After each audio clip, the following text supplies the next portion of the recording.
Uma triste notícia acontecida nos últimos 10 dias, mais ou menos, ilustra como exemplo, como introdução para refletirmos esses versículos 7 a 13 do capítulo 6 de Marcos. Eu quero partilhar com vocês. Muitos talvez que precisam, como eu, sendo professor universitário, pesquisador de teologia, ficar vendo notícias da minha área de pesquisa. Há uns 10 dias atrás, em uma parte das comunidades da zona norte do Rio de Janeiro, perto de Vigário Geral e Olaria, um traficante chamado Peixe mandou fechar as igrejas católicas daqueles bairros. Não é a primeira vez que ele, que é um pastor evangélico de uma igreja, faz coisa semelhante. Muito antes ele já havia também mandado fechar, com a força das armas, poucos terreiros de candomblé e de umbanda desta mesma região da zona norte do Rio de Janeiro. E isso é sintoma de algo que hoje existe, está acontecendo, mas que aqui no texto do Evangelho de Marcos, Jesus já nos adverte. Muitos são os pesquisadores que lá no Departamento de Teologia estamos agora pesquisando sobre um fenômeno chamado teologia do domínio, que é quando quem acredita numa fé quer impor a sua fé sobre os outros. Mas nunca o Evangelho de Jesus foi domínio sobre nada e sobre ninguém.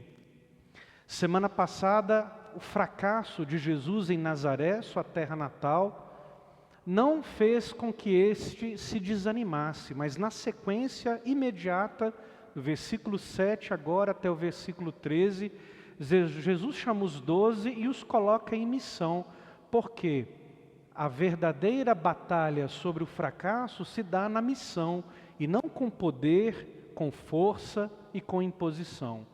Ele chama os 12 e os envia 2 a 2, oferece a eles poder, que aqui também é traduzido por autoridade, sobre os espíritos impuros, e recomenda que não levem nada para o caminho. Nessa metáfora se encontra então a explicação deste exemplo que eu acabei de dar. Ele disse assim: não levassem nada para o caminho, a não ser um cajado.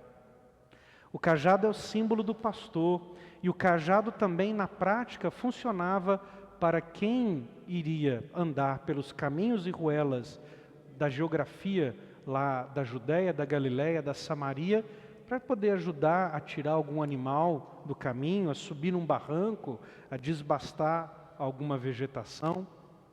Mas não era para levar nem pão, nem sacola, nem dinheiro na cintura. Era para andar de sandálias e que não levassem 2 túnicas.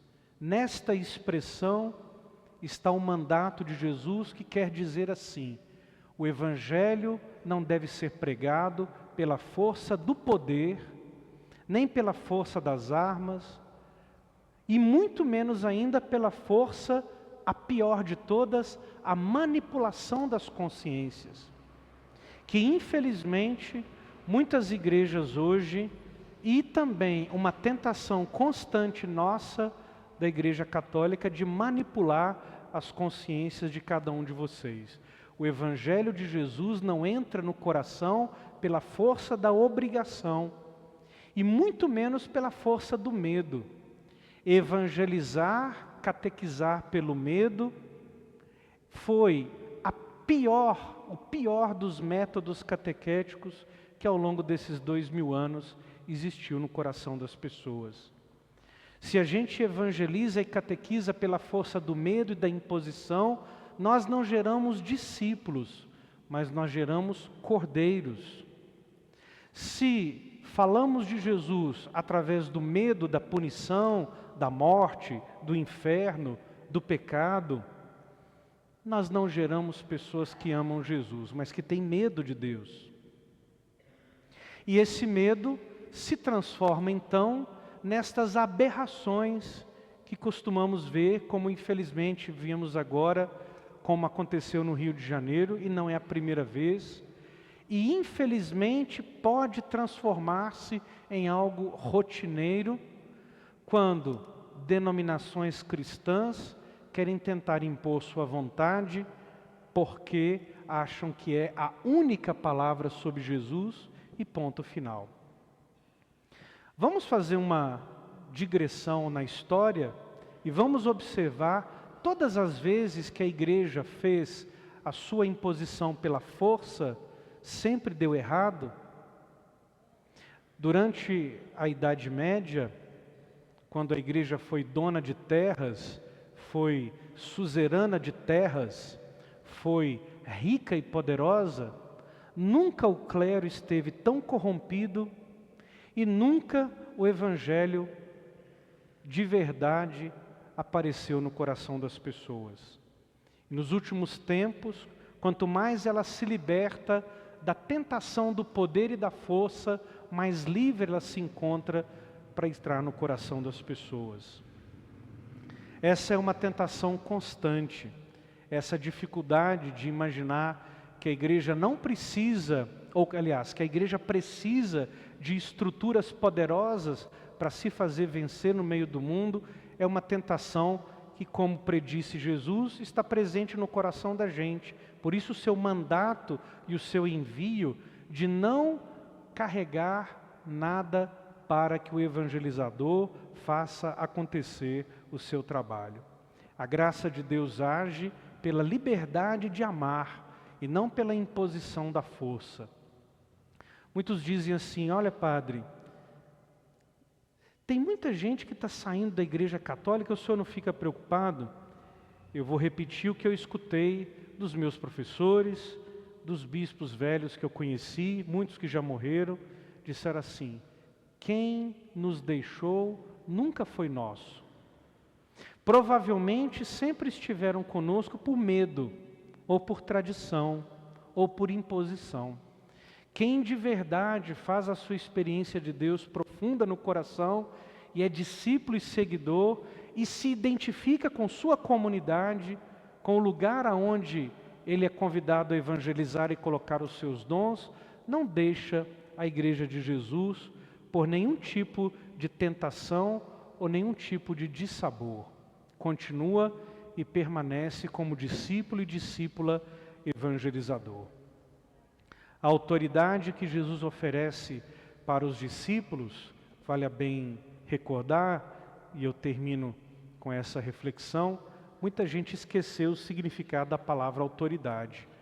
Do latim o substantivo é autoritas, mas o verbo que origina é augere, e augere significa fazer crescer.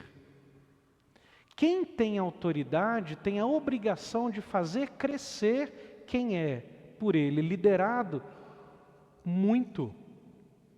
Não domina pela imposição, pelo medo, pela força, pelo grito, pelo tapa, e no caso lá do traficante pastor, pelas armas.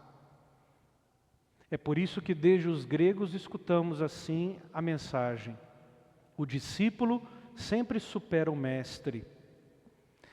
Quem tem autoridade precisa exercer autoridade, não concentrando o poder, mas distribuindo essa autoridade para fazer todo mundo crescer.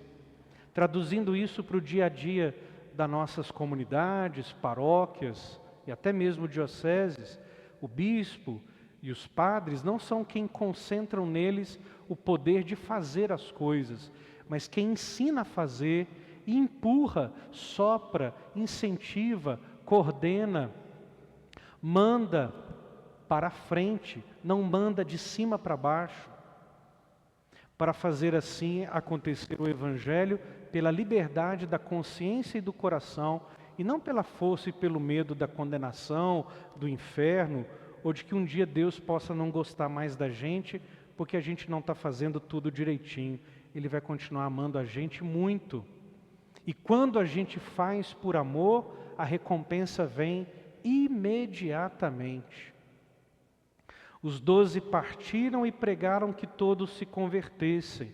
Expulsavam muitos demônios. É claro que vão expulsar demônios, porque a autoridade aqui é a autoridade do amor. E curavam numerosos doentes, ungindo-os com óleo. Nenhuma doença prevalece onde o amor da pregação autêntica vem, mas não é nenhum tipo de comércio e nenhum tipo de favor. Rezemos muito por esses tempos difíceis, complexos, que temos a tentação de voltar a tempos onde a igreja tinha muito poder, não é? Muita força, tinha domínio sobre a política, sobre a economia. Grande tentação. É preciso fugir dela sempre. Nunca desse jeito a igreja venceu. Ela só prevalece quando prevalece o amor, a liberdade do seguimento de Jesus autêntico, que não vem por imposição, mas vem pela liberdade.